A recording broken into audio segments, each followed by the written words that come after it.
வணக்கம். செல்வகுமாரின் அதிகாலை வானிலை ஆய்வறிக்கை. அதிகாரப்பூர்வ வானிலை அறிக்கைக்கு இந்திய வானிலை ஆராய்ச்சித்துறை அறிக்கையை பார்க்கவும். 2026 மார்ச் 6 வெள்ளிக்கிழமை அதிகாலை நிலவர வானிலை பதிவு. நேற்றைக்கு மாலை அறிக்கையில் அறிவித்தது போலவே மூடு பனிப்பொழிவு இல்லை, ஆனால் குளிர் வானிலை நிலவியது. அதிகாலையில உயரழுத்தம் சற்று விலகி இருக்கிறது. உயரழுத்தம் விலகி இருந்தாலும் குளிர்காற்றை உள்ளே அனுப்புகிறது. இமயமலை குளிர்காற்று இணைந்து உள்ளே நுழையவில்லை நேற்று காலை போல. அதனால வெறும் குளிர் வானிலை நிலவுகிறது. வெயிலை பொறுத்த வரைக்கும் இன்றைக்கு அதிகமாக இருக்கும் என்று சொல்லியிருந்தோம். 6ஆம் தேதி, 7ஆம் தேதி, 8ஆம் தேதி இந்த 3 நாளும் கொஞ்சம் அதிகமா இருக்கும். 6, 7 கண்டிப்பா அதிகமா இருக்கும். இதுல அதிகபட்ச வெப்பநிலை 38 டிகிரி செல்சியஸ் இருக்கும். வேலூரை பொறுத்த வரைக்கும் கண்டிப்பா 38 இருக்கும். வேலூர் அந்த உள்ளே இருக்கக்கூடிய அந்த ஆந்திர பிரதேச சித்தூர், நகரி, அப்புறம் பார்த்தீங்கன்னா ஈரோடு கண்டிப்பா 38 இருக்கும். சேலம் 37. அதாவது 38 என்பது 100 டிகிரி, 37 என்பது 98.6. புரியுதுங்களா? சேலம்லாம் கண்டிப்பா 100க்கு நெருக்கமா இருக்கும்.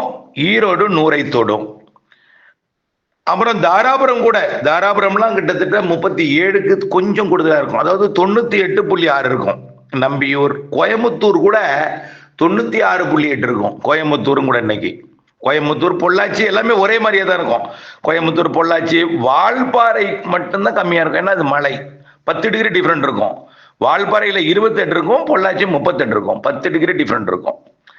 கோயம்புத்தூரும் பொள்ளாச்சியும் கிட்டத்தட்ட கொஞ்சம் நெருக்கமா இருக்கும். ஆனா பொள்ளாச்சி 38 கண்டிப்பா இருக்கும். 100 டிகிரி இருக்கும் பொள்ளாச்சி. ஏன்னா வழித்தடம் அது.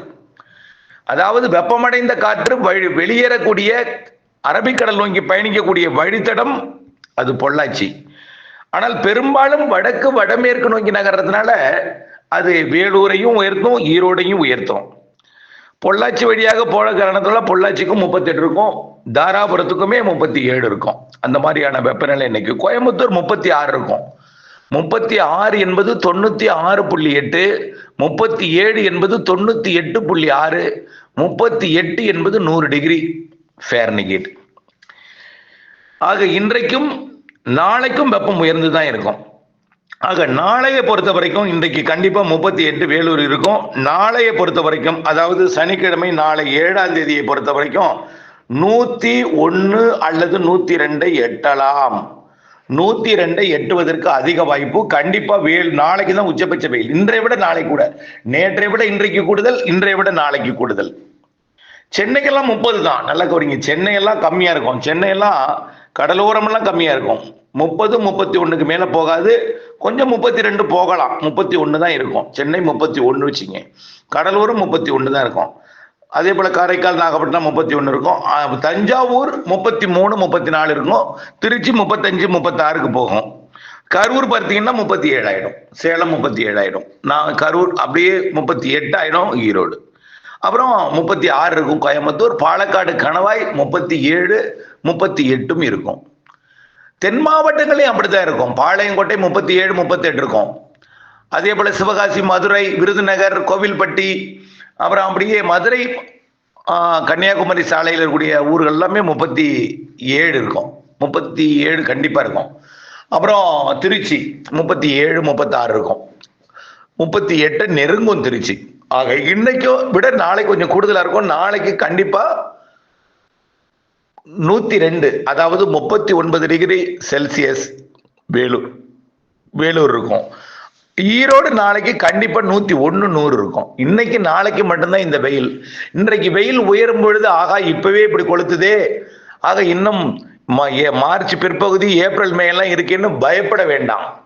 கண்டிப்பாக 10ஆம் தேதியிலிருந்து நன்றாகவே வெயில் குறைந்துடும்.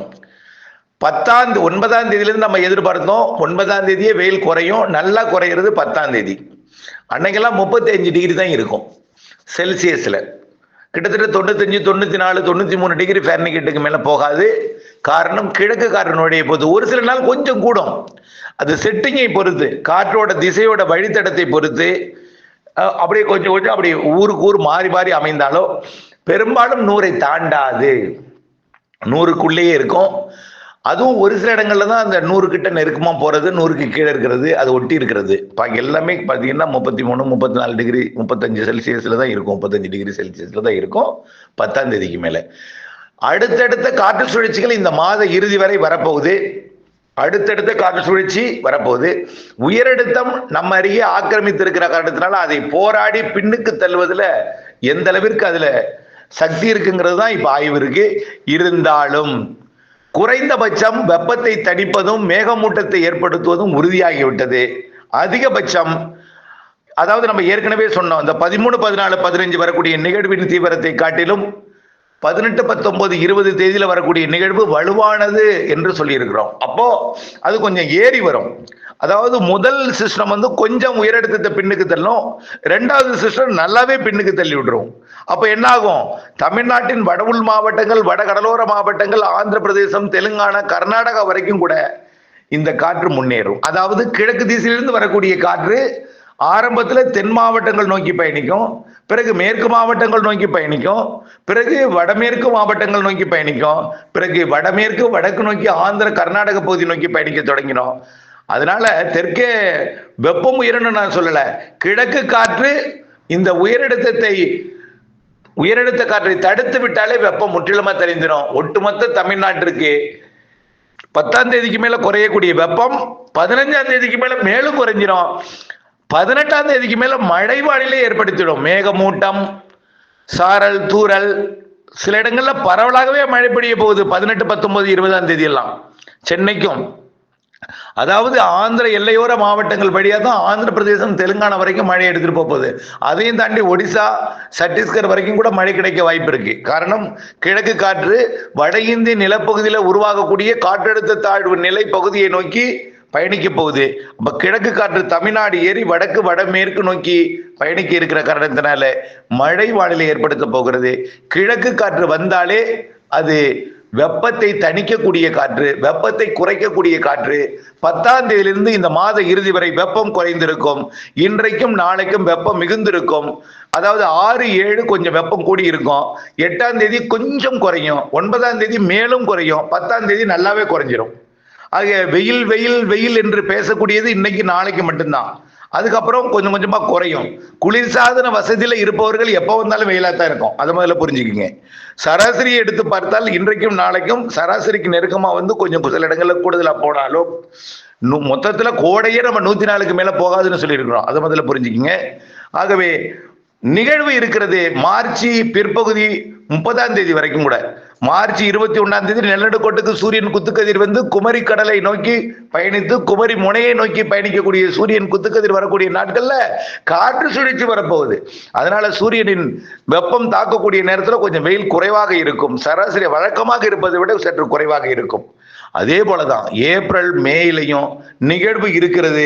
சில நாள் வெயில் அதிகமாக இப்படி 6ஆம் தேதி 7ஆம் தேதி இன்னைக்கு நாளைக்கு இருக்கும் வெயிலை போல சில நாட்கள் உயர்ந்தாலும் பின்னாடியே காற்று சுழற்சிகள் வந்துடும், மழைக்கும் வாய்ப்பு இருக்கிறது.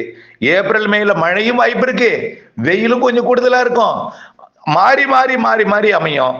மழையை பொறுத்த வரைக்கும் நான் எந்த விவசாயத்துக்கையும் நான் உங்களுக்கு வந்து, அதாவது கடந்த ஆண்டு மழை பெய்தது கோடை மழை, டெல்டாவில் மட்டும்தான் பருத்தி சாகுபடி பாதிச்சிச்சு. ஆனால் கடலூர் மாவட்டத்தில் பருத்தி நன்றாக இருந்தது, தேவையான அளவு மழை பொழிந்தது. நல்லா புரிஞ்சுக்கணும், டெல்டாவில் அதிக மழை பொழிந்து பருத்தி தழை மண்டி விட்டது. ஆகவே சிஸ்டம் வந்து திடீர்னு புதுக்கோட்டை வழியா போனுச்சுன்னா அப்போ டெல்டாவிற்கு பருத்தி சாகுபடிக்கு நல்லாவே இருக்கும். ஆனால் நாம் இதெல்லாம் எதுக்கு நான் சொல்றேன்னு தெரிஞ்சிருக்கும் உங்களுக்கு. ஆகவே வானிலை தொடர்பில் இருக்கக்கூடிய ஒரு நிகழ்வின் இரு காற்று இணைப்பு நிறைய சிஸ்டங்கள்லாம் இருக்கும் பொழுது, நிறைய மாற்றங்கள், நிறைய காற்றோட போக்கோட திசையெல்லாம் மாறும் பொழுது, நாட்கள் நெருங்கும் பொழுதுதான் உறுதிப்படுத்தலாம். ஆனால் ஒட்டுமொத்தமாக சராசரியாக ஒட்டுமொத்தமா ஒரு கண்ணோட்டமாக பார்க்கும் பொழுது கோடையில் மழை இருக்கு. ஒரு நிகழ்வு வந்தாலும் அது வலுத்த மழை பிடிப்பை கொடுக்கும். ஏப்ரலில் ஒரு வலுவான நிகழ்வு, மேயில் ஒரு வலுவான நிகழ்வு, மார்ச்சில் வர அடுத்தடுத்த நிகழ்வுகள் 10ஆம் தேதியிலிருந்து வந்து காற்று கிழக்கு காற்றை கொண்டு வந்து வெப்பத்தை குறைக்க இருக்கிறது, மேகமூட்டத்தை ஏற்படுத்த போகிறது.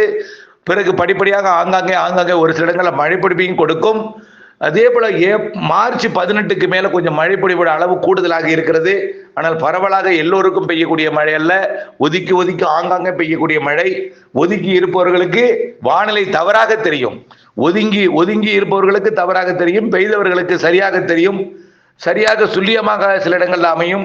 ஆகவே வானிலையை பொறுத்த வரைக்கும் இயற்கையின் போக்கு, காற்றோட போக்குவரத்து கணிப்பதே, இந்த நிகழ்வு வருவது என்று நீண்டகால அறிக்கையில் சொல்வதே பெரிய சவால். இவையெல்லாம் நீங்கள் அறிவியலோட வானிலையோட இணைந்து தங்களுடைய அறிவை நீங்கள் ஏற்றிக்கொண்டால் உண்மை புரிய வரும் என்பதை நீங்கள் புரிந்து கொள்ள வேண்டும்.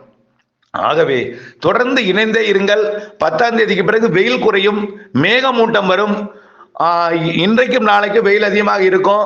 10ஆம் தேதிக்கு பிறகு ஆங்காங்கே தூறல் சாரல் நனைக்கும் மழை பொழிவுகள் கிடைக்கும். ஒரு சில இடங்கள்ல படிப்படியா நாட்கள் நகர நகர 15ஆம் தேதிக்கு மேல பரப்பில் கூடும். 18, 19 பெரும்பாலான மாவட்டங்களுக்கு ஒதுக்கி ஒதுக்கி மழை இருக்கும். அப்படியே மாத இறுதி வரைக்கும் அந்த மழை ஆங்காங்கே இருந்து கொண்டிருக்கும். வெப்பம் குறைந்திருக்கும். ஏப்ரல் மேல வெயிலும் இருக்கும், மழையும் இருக்கும் ஏற்கனவே சொல்லியிருக்கிறோம். இப்போது வரைக்கும் எந்த மாற்றமும் இல்லை. தொடர்ந்து இணைந்திருங்கள் அப்டேட்ஸுடன். எந்தவித முடிவையும் உங்களுடைய விருப்பத்துக்கு எடுத்துக்கொள்ளுங்கள். இணைந்தே இருங்கள் அப்டேட்ஸுடன். நன்றி.